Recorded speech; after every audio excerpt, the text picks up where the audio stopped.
Charlene. Yes, sir, I will. Everybody likes the logo but you. He said it ought to be $16.99. I remember that meeting. Yeah, we got the wrong picture. Did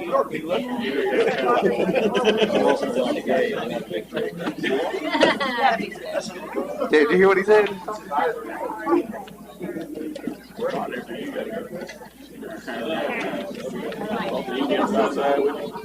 We can go for it.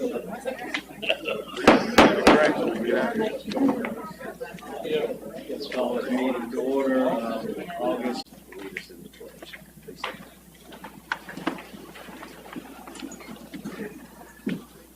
Let's pray. Our Father, we're very grateful for this evening, and Lord, it's been a beautiful day here in Ocean Springs, and we're just so grateful to live here.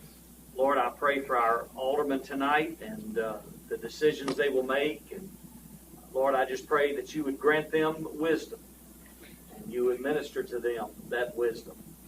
And Lord, I thank you for the opportunity to celebrate a great lady in our city, Miss Mary Elizabeth Sawyer. Lord, the contribution she's made to so many young people through the years who have grown and gone and continued to sing and be involved in music ministries in their churches. And the Lord has just impacted their lives. It's just a great day, and we're grateful for her and her family. And it's in Christ's name we pray. Amen. Amen. I pledge allegiance to the flag of the United States of America and to the republic for which it stands, one nation under God, indivisible, with liberty and justice for all.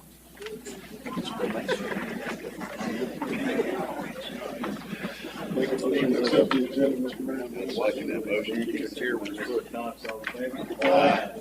Carries. First item on the agenda is a proclamation.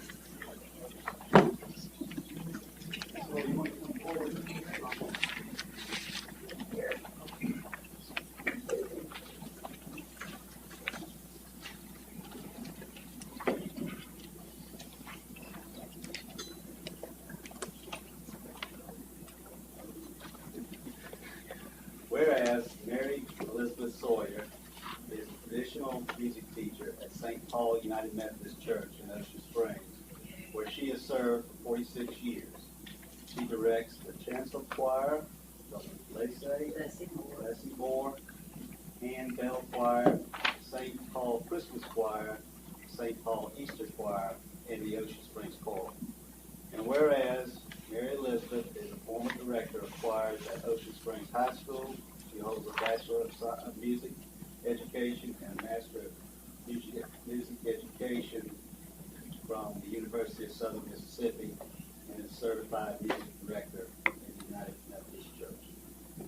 Whereas Sawyer is an award-winning choral director, her school choirs have performed in New York, Washington, D.C., Walt Disney World, Austria, Germany, and Italy. During her teaching career, she served as an adjunct teacher with William Carey College and on the Mississippi on the coast, and William Carey College on the coast, and Mississippi Gulf Coast Community College. She is an 8-time recipient of the Who's Who Among America's Teacher Award Program and has received the prestigious Allen R. Barton Award for Excellence in Teaching. And whereas Mary Elizabeth's community choir is performed in Austria, Germany, England, France, Ireland, Scotland, Greece, and Italy. Most recently, the Ocean Springs Choral Rhine River Tour sang in the Netherlands, Germany, France, and Switzerland. The choir was the entertainment on the cruise ship. And whereas Mary Elizabeth been married to Richard Sawyer, Sr., for 51 years, they have 3 children and 6 grandchildren. Now, therefore, I, Kenny Holloway, Mayor of the City of Ocean Springs, do proudly proclaim Tuesday, August 16, 2022, as Mary Elizabeth Sawyer.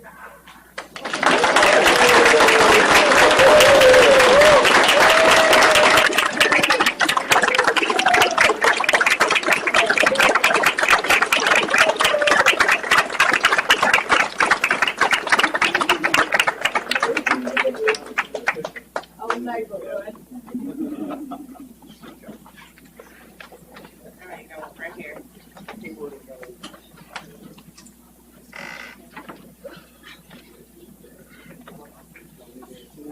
I've never seen so many people want to take a picture. Thank y'all. I appreciate it a lot. Thank you.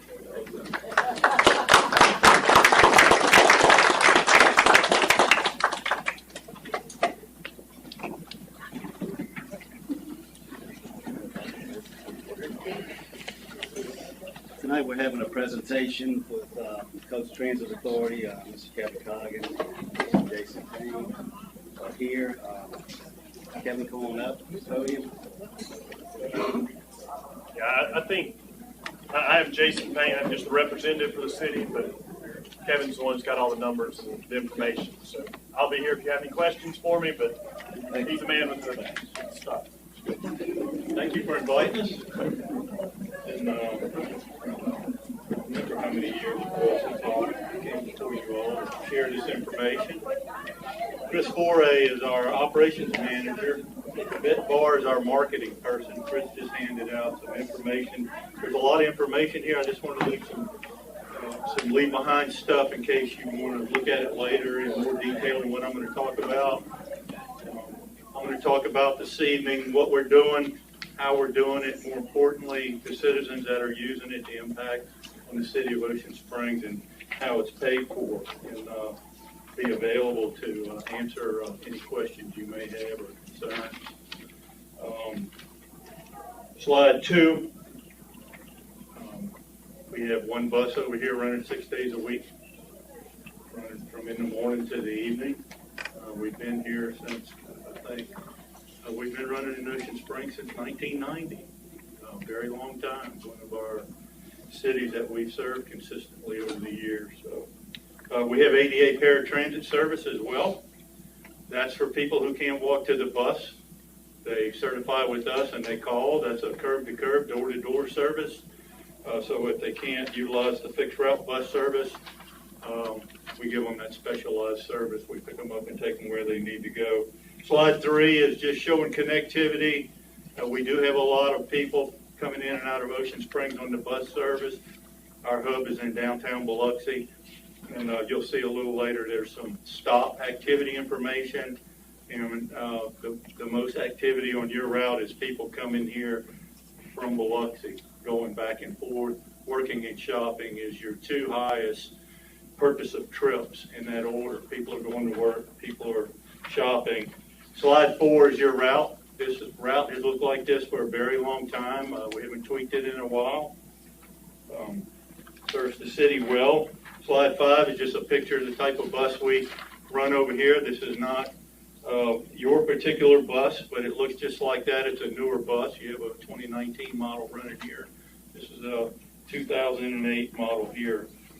The next slide is just tracking ridership by loops. What we mean by loops, your route is on a 90-minute headway, and that's these 90-minute chunks of time, and you can see that ridership on your route picks up later in the morning and peaks during lunch hour, early afternoon, and then it drops off.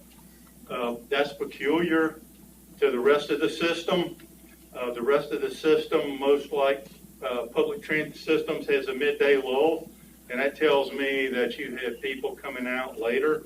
You've got casino people coming over here. Of course, they're going to come out later and get on the bus, and the most activity you have is at the Villa Maria. So those folks are most probably starting their day a little later. But that's showing you the travel trend.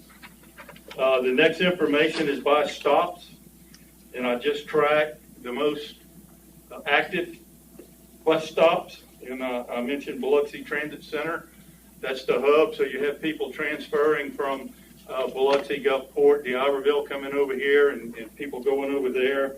And then Beaurivage, Hard Rock, Villa Maria, American Thrift Stores popular, and Walmart.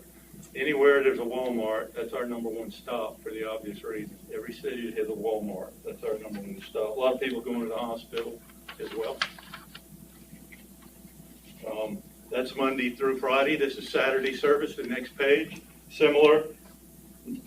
Most activities at the Biloxi Transit Center, in the Villa Maria and Walmart.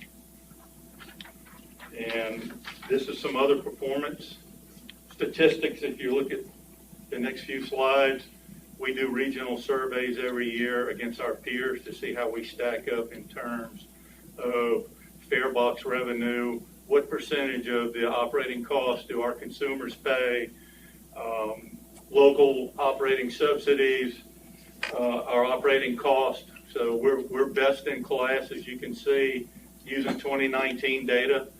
Kind of seems like 2019 data may be old, but you got to go back pre-COVID to get some stabilization where everybody is operating the same because of different cities using different amounts of operating COVID revenue. But we have a very high fare box.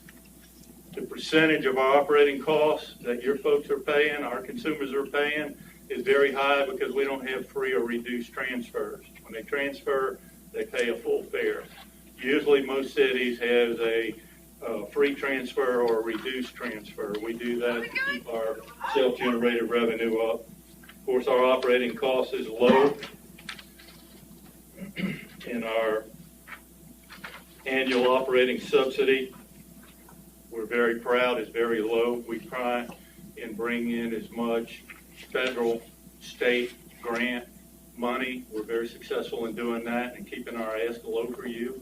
At the end, I'll talk about where the money comes from in generating our own revenue through fare box and advertising.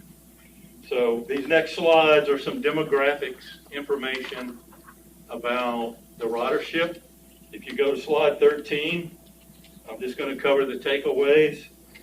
62% of our riders are riding every day.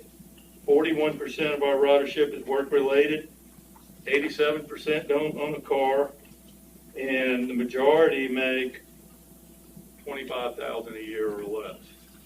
So with inflation going on and all the challenges, economic challenges that's been going on in the nation and our community, our ridership from low-income workers is 10% higher than it was last year. Last year it was 30, it's 40. People are really dependent on us. They don't have a car, they're trying to work. They need good, dependable, affordable transportation, and that they're riding every day tells me that they're going to work. So the people really need it. So our ridership, we have recovered pre-COVID to about 85%. That's higher than the national average is about 80. Your route was not, up until recently, was not recovering like the other routes. With the last 2 months, it's really starting to take off. So the ridership's starting to come back. People are coming out. So I feel real good about that. So these are low-income people going to work every day. And so I mentioned that the highest purpose of trip is work and shopping. So the people on your service are using it to go to work or they're going shopping. Our customer service rating is high. We do about 150 surveys a month throughout the system. So it's real good data. So slide 15 gets into where's the funding come from.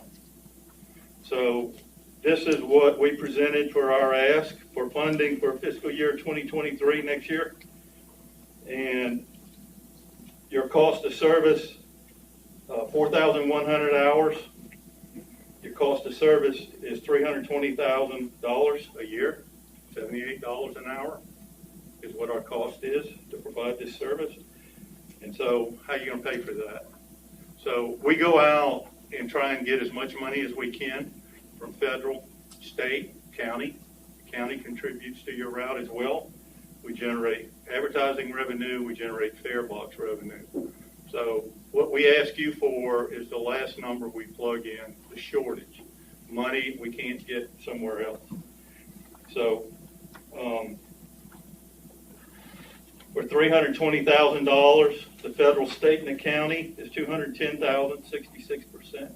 Self-generated is $36,000, 11%. So the shortage is $74,000. So that's what we're asking for coming into the next fiscal year. That's what we need to operate service like we're operating right now. The next pay is 23%. So the regional average I talked about, we have a low level of local government operating subsidy. The regional average is 50%.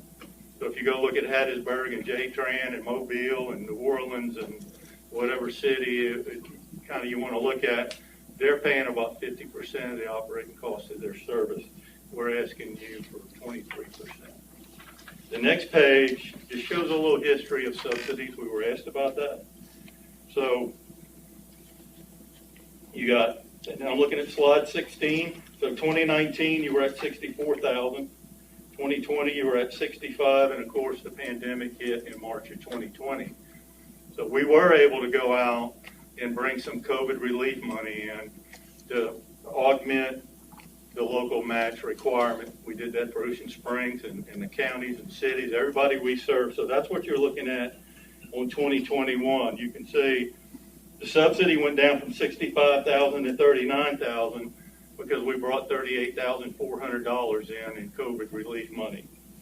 You look down at the bottom, the 77,400 represents what we would have needed, we would have asked for if we would not have had this federal relief money. 2022, we were able to get some more money, not as much, half as much as a matter of fact. And so we asked for 53,100, but the augmentation was 17,700. If you go to the bottom, 70,800 is what we needed local money to operate the service, what we normally would have asked for. So here we are going into 2023, and we don't have any more COVID relief money. And so we can't augment that.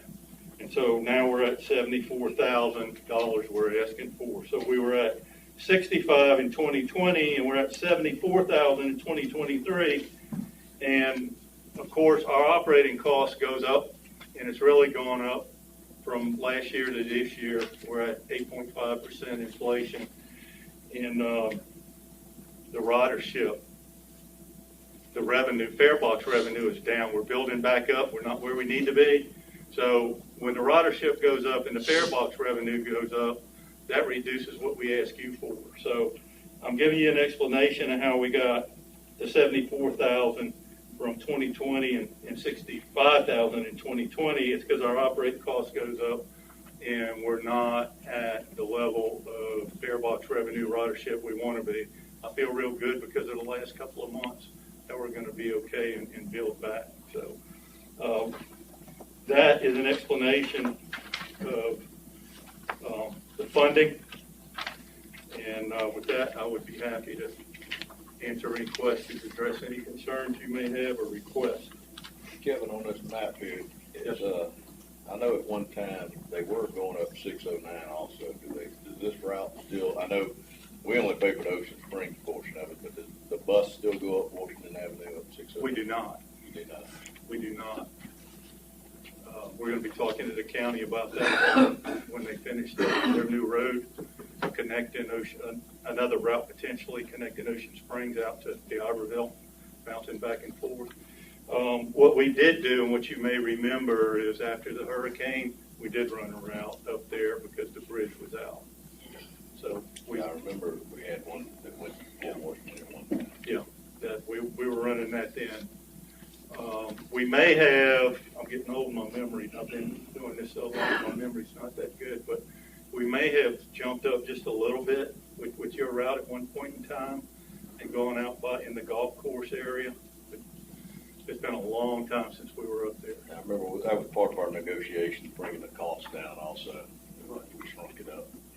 Yeah, and we eliminated Sunday service to control costs years and years ago. I don't remember how long ago that was, but eliminating Sunday service was part of our agreed upon strategy to control costs. Ridership was a little low on Sunday. Yeah, it looks like with the hourly rate that y'all charge, if we did Sunday, that would have like another 30,000 of. I actually ran some numbers. And there was one lady that called looking for a ride, So we could reestablish Sunday service, run it like Saturday, 8:30 in the morning till 6:30, If you wanted to reestablish Sunday service, we'd be happy to do that. We could do that for additional $13,800 a year. But overall, it's about a $30,000, right? Overall cost is $40,500. Your part of that, the local share, would be $13,800. So the 20,000 county subsidy, is that divided? What other cities in the county have CTA? So, right.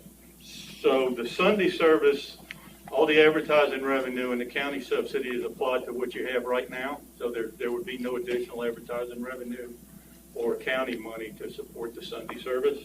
No, I'm not talking about the Sunday service. To answer your question,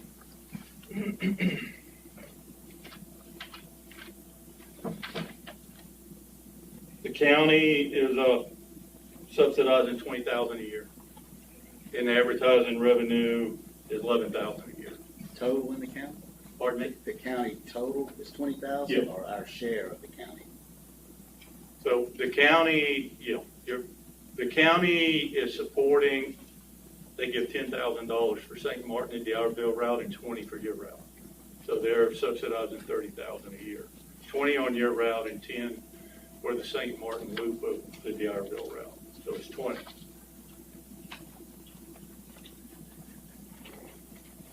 And that may be an avenue for you. You might be able to get more.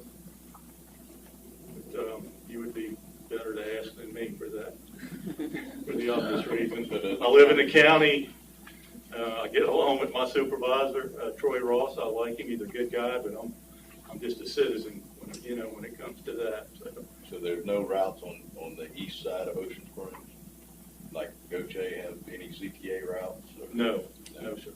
It's Ocean Springs. I call that a no man's land there from a population standpoint, and so there's really not a market. Ridership, if you went that way from Ocean Springs, because there would be such a long way to go. We've run in Goche, Pascagoula, Moss Point off and on in history, and it's just a matter of what their governments want, what they want to fund. Right. So we've been in Bay St. Louis. We've been in Pass Christian. We ran in Bay St. Louis for 3 or 4 years. And, it's really not enough ridership to sustain it like your route.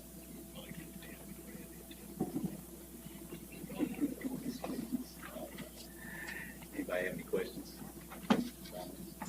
No, we appreciate it. I just want to thank Jason for volunteering his time on representing the city on CTA. He does a great job. You have a good rep. So you have my card. Feel free to call me anytime, email me. I'll be happy to talk to you. If I need to come back and talk to you, any of you individually, if you got something you want to talk about, I live like 15 minutes away. So. Thank you very much. Appreciate it. Thank you.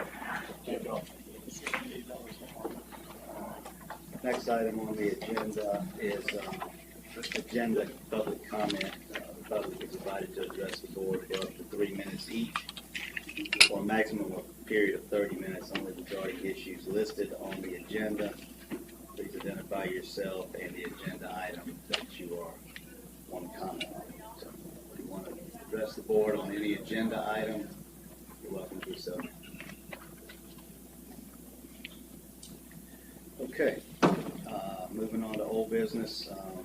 We have a health insurance renewal, and Mindy's got some new numbers that I think she wants to share. So Becky is here representing Rockers One, and we've had some changes since Friday. Is that good news? A little with you. Good news? Yep. All right.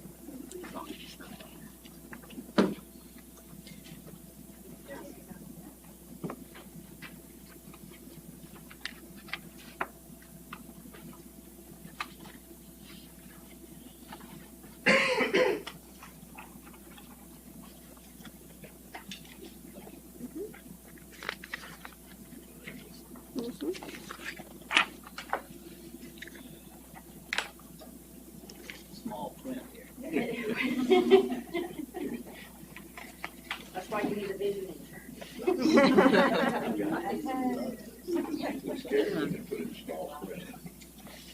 So what you guys have in front of you is to today at 3 o'clock, one of our other carriers that we shopped your insurance with provided the quote that you have in front of you.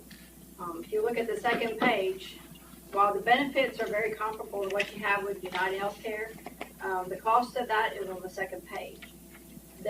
Those rates represent about a 6.5% increase above your current premiums with United Healthcare. So in light of this quote, I called United Healthcare and said, okay, we have competitive numbers on the table. I need you to go back to your underwriter and ask them to give us some more rate relief off the renewal that you received. So at 5 o'clock on my way here, I got that phone call that says, okay, underwriting's agreed, they lowered your renewal with United Healthcare an additional 4%. Okay, so you started out with an 18% renewal with United Healthcare. We were instrumental in getting you 4% right off the bat, and then we got the additional 4%. So now your renewal with United Healthcare is going to be 10%. While that number is still not quite as low as the quote you have in front of you, we don't have business with Cigna, and that's who the quote is from. We don't know what the network looks like to know if it's going to be conducive for your employees, if there's doctors and hospitals in the area that they can go to. Again, John mentioned last week about when you move carriers, there's disruption to your employees involved. Most importantly, that disruption comes in the form of prescriptions. So when you move carriers, each carrier has different drug formularies. They don't all work the same. So while what your employees have currently with United Healthcare, they may be a little different when you switch carriers. So you have to take that into consideration as well. So the least disruption to your employee you want to consider there. So, but we were instrumental in getting you that additional 4%, making this a 10% renewal with United Healthcare. Versus 6.5% with Cigna. Yes. So the difference annually is about $44,000. Cigna is lower, about $44,000 on an annual basis. But as John said last time, it's usually 5% mark where you make a change, and we're sitting at 3.5% here.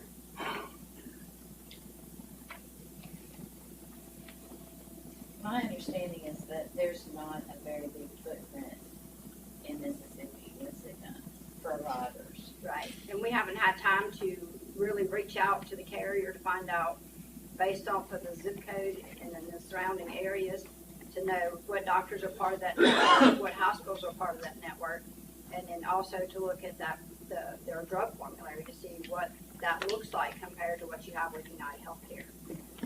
Like I said, that's the biggest problem we see when we move carriers is the prescriptions become a big issue.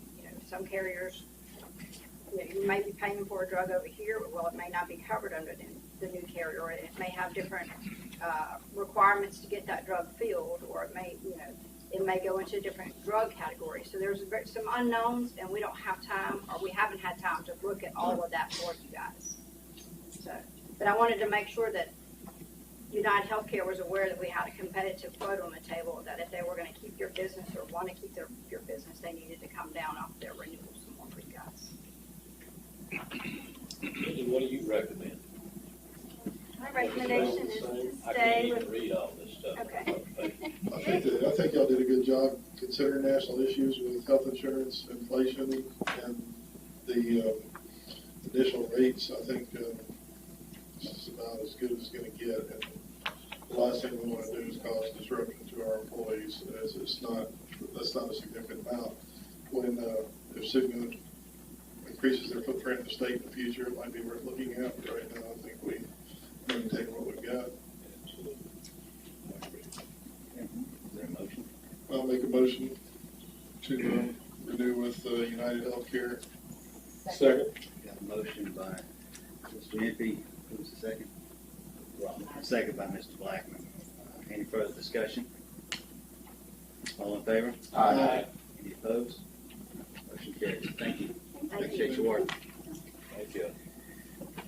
Okay, the next item on the agenda is just a discussion on grease interceptor alternative systems. We have been grappling with the grease trap issue for quite a while. It was brought to our attention that might be some alternatives out there to the traditional large 500-gallon, 1,000-gallon grease trap or larger. We went and called Jackson County Utility Authority. And I think, Sarah, you talked to them, is that correct?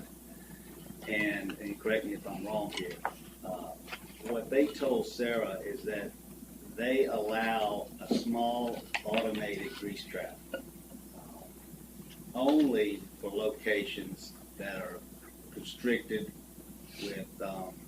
with space to put a regular grease trap in the ground. They said now if there is space for a traditional grease trap, they make the customers put regular grease traps in. So anyway, I know we've, we need something in our ordinance that gives us, I guess, some flexibility instead of the just no, it's got to be this, and then all of a sudden we get into a situation where we're going against our ordinance and our code by allowing alternative grease traps that may not work as well. Daryl, can you explain this grease trap to the board? Yeah, they're recommending if we have to go to an alternative.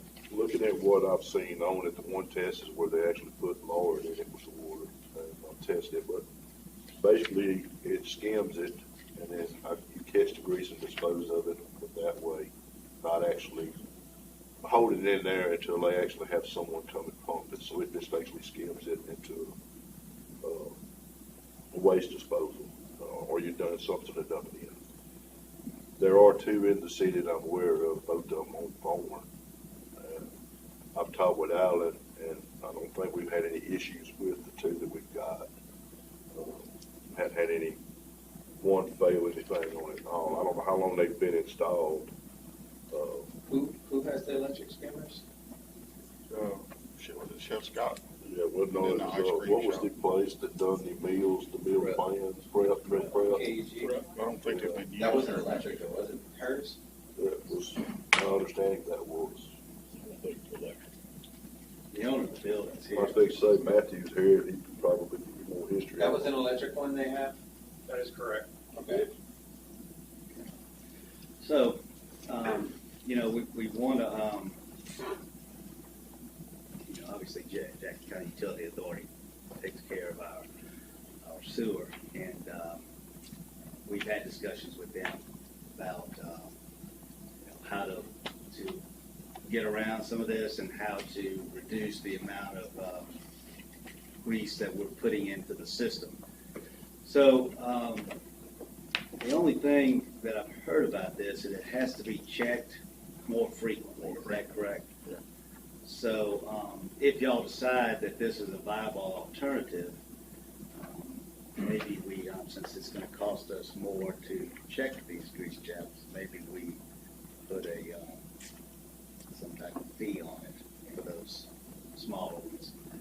And I think in this ordinance, if we do, we're already looking at this ordinance anyway on repeat offenders, on what to charge them, and we're going to have a draft to you on that at the next meeting. But if y'all want to put some language in, if you want to deal with this kind of deep grease trap, then we need to go ahead and maybe add it to that ordinance for y'all to look at. How often does it have to be inspected? At least 30 days. We were doing, what, 3 months? Yeah, we moved that to 60 days now. Try to stay ahead of it. Weren't we charging Allen every 60? There's no fee whatsoever every 60 No. days.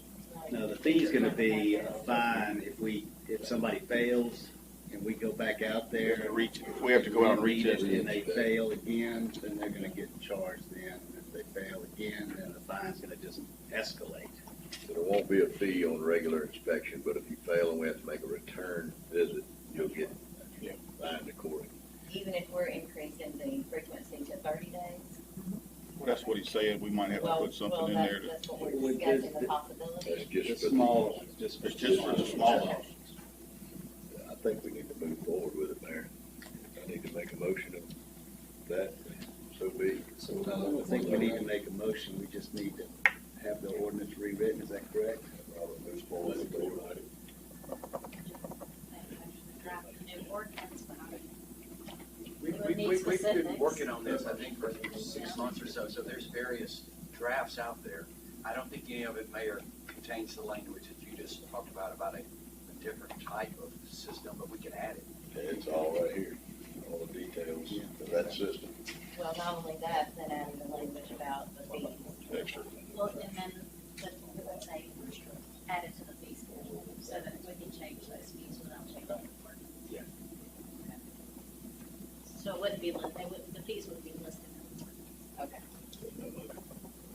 Now, y'all have already done a motion in the past asking us to look at that and redraft, so I guess and it's out there, but we can add to that and have it for the next meeting. Sounds good. Okay.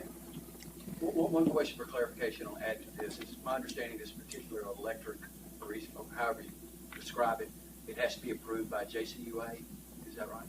Well, they already approve them if there's not room to put a traditional grease trap in the ground. I was thinking about what to put into the ordinance about any grease trap that requires. The board they would have to come to the board for approval. They would. Is this a sole source vendor? So there's more than 1 mile of trend? No, the one that you have in front of you is just one that exists. So they're not, But it's not a they're sole not just source. pushing one group, okay. And so how would this, forgive me, but how would this affect, I mean, are we going to grandfather people in, or do they have to? Well, maybe two of these. I think since I've been here, y'all had approved some smaller under the sink grease traps, but you also stated in your approval, I believe, that if it came to a point where the volume was increased to a point that they would have to go ahead and put a grease trap in. Technically, no one's actually grandfathered. If you leave a business, move out, bring another restaurant in, we make you go through the whole process. Yes. We have our representative to Jackson County Utility Authority here, Jerry. Are we misstating? No, y'all are on point. The main thing is if somebody has it under and I understand that, I'll stop there. I understand if y'all have some people have it under the counter. Those are some people that don't have the volume of grease or solids, and so that will work. Churches, for instance, things of that nature. But if you get in a commercial establishment, I'd recommend something like this and under the counter, so at least you have eyes on, what is there. Because ultimately, it's like we've given y'all leeway to try to fix the issues, because ultimately we're going to have to end up finding you guys. So if y'all can stop it from coming to us, that's the bottom line we're trying to do. That's why we've abated everything but we have seen a decrease in grease that has been coming to us with what y'all are doing right now, so y'all are on the right track. The moratorium is what we're doing right now. So anyway, we'll, any more discussion? So Robert, okay. All right, new business.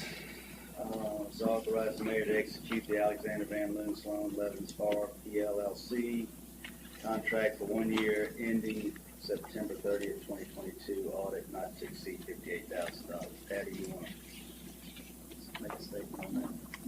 I sent an email out to everybody to just see what your wishes was. The few comments I heard back was that you would like to stay another year with ABL. Absolutely. Speaking as somebody who saw the previous audits with the previous company, they're much more thorough. I know they've assisted y'all a lot in the budget and implementing software. They've been great to the city of Ocean Springs. I think it's absolutely, we maintain that relationship. Yeah, I'm comfortable. However you guys want to go. Make that motion. I'll make that motion to execute authorize the mayor to execute the contract with ABL. Second by Ms. Jennings, second by Mr. Cox. Any further discussion? All in favor? Aye. Motion carries. Discuss advertising for professional services for management of Ocean Spring Storm Water Management, Alderman Aldermen. Put this on the agenda. Yeah, I brought this to the table because, not that the contractor, the engineer we have, is not saying that it's not doing a good job. They've been doing it for about 4, I guess, years plus. We have Sarah here now, and I felt like it was a good idea to have Sarah review the RFQ, us put it out, and to allow other engineers to turn in RFQ for stormwater. So with that, I make a motion that we task Sarah to review the RFQ, and then we go out for advertising. Second. Motion by Mr. Aldermen, second by Mr. Blackman. Any discussion? All in favor? Aye. Motion carries. Consent agenda. Anyone have anything to pull from the consent agenda? Motion to approve. Make a motion to approve the consent agenda, Mr. Mayor. Motion by Mr. Impey. Second.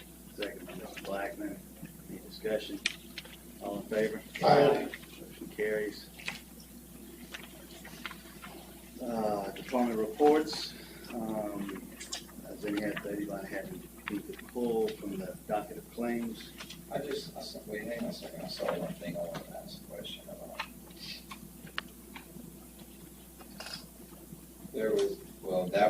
What kind of part is that $10,000 for that testing?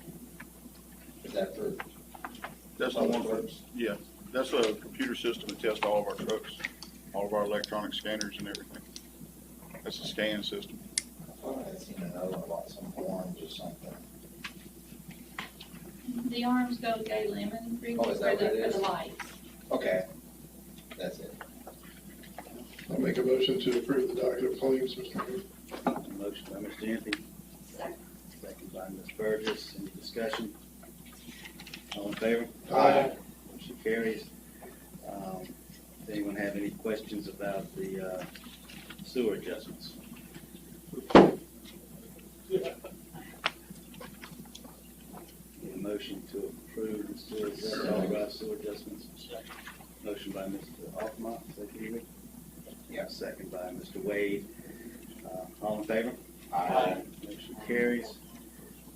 Next item on the agenda is general public comment. Public is invited to address the board for up to 3 minutes each, for a maximum of 30 minutes. Only 2 speakers will be allowed per side of each issue. Please identify yourself clearly at the podium before speaking. Anyone like to address the board? Yeah, Dr. Good. Okay. Takers United in Truth, I don't know what to say. Moving on to the Alderman Forum, Alderman Burgess. Sarah and Alan, I did not get an opportunity to catch up with you guys this week, so maybe Monday, based on the list. Now, would you prefer that I resend those prior to your director's meetings, or the same one? The same one's fine. Okay, all right, so you've got that in hand, and then we'll just have it on Monday. Ricky? Cash Alley, are we really gonna have that closed for cruising? Sarah? I'd like to have it. If you want to close, yes. We can close it anytime. Yeah. We can go ahead and put those ballards, the permanent ballards in there, bollards, and, It's not gonna hinder what we do with the surface of the road, though, if we do that, no? No, and that should be happening in the next few weeks. I mean, I think as long as, I would like to just have it for cruising, because I think it'd be nice to have it, I guess the only other thing is that we agreed that we're gonna do the bollards for cruising, and I'll get with you, and we'll figure out which streets those are gonna be. That's it. Thank you, Kevin. Thanks for doing it on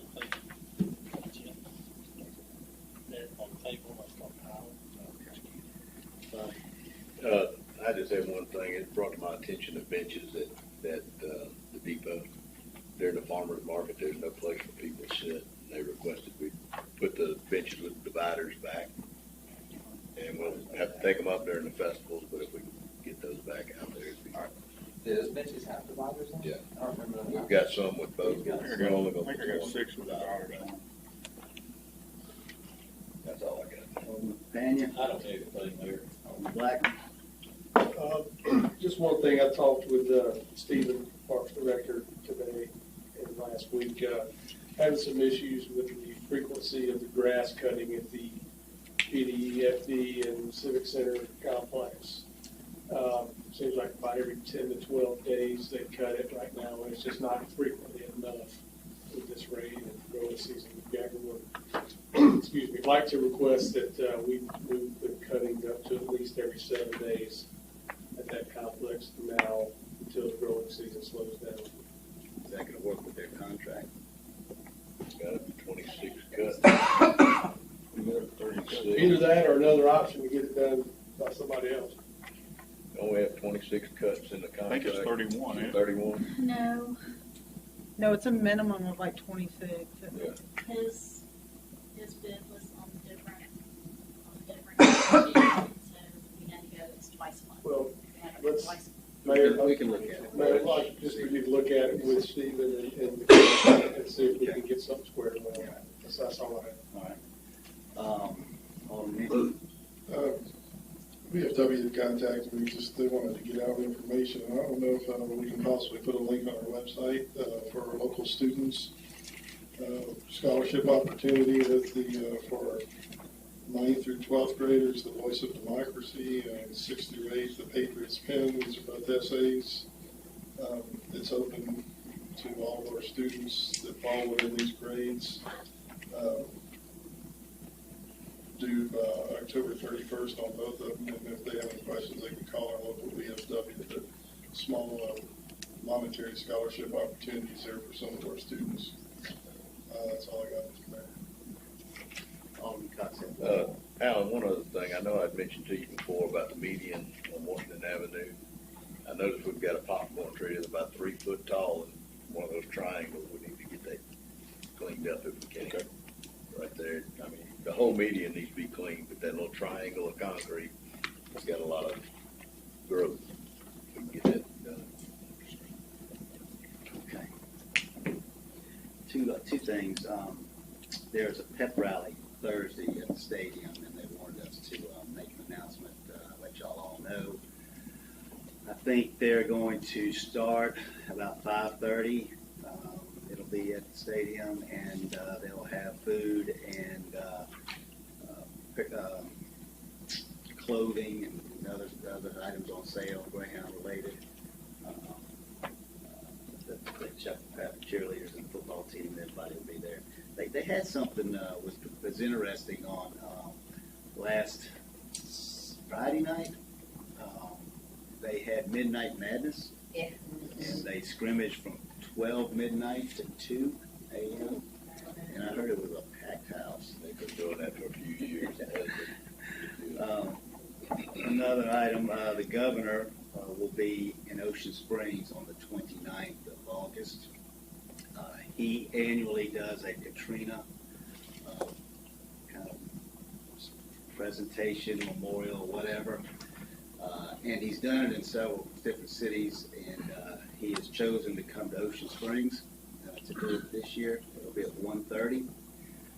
Raven is in contact with Frank Bordeaux and Frank's staff. Frank is the chairman of the State Republican Party. So we looked at different locations. We looked at the mosaic down by the bridge, and before we could tell them we weren't going to do it, Public Works and Parks got down there and cleaned everything up, and it looks great. Need to be done anyway, but we're going to do it at Fort Maripold, out on the stage there, and you'll be getting some more information on that. So put that on your calendar. It'll be a nice honor for Ocean Springs to host the governor for that event. And what time will that be? 1:30. And we need to, Bobby suggested that we get some kind of watermark, something out there that shows where the tide actually was. During the peak of the storm. There's one out there. At the fort? Yes, sir. Where is it? On Oak Tree. Which Oak Tree? Closest to the road. Okay, so we got one there. We'll maybe put a ribbon around it, just make a notice for it anyway. All right. One other thing, Mayor, you mentioned it reminded me of, we've got that ribbon cutting grand opening August 25th at 9 o'clock at Albany. That's right. I know a lot of people that have been Yeah. anticipating Albany, so. Thank you. Yeah, you're right. All right, I don't think we have any executive session items. No, Mayor, I anticipate in the next 2 to 3 weeks that we're going to need a special called session to deal with some litigation issues that we think are coming up. But maybe I can have all of them in just one session.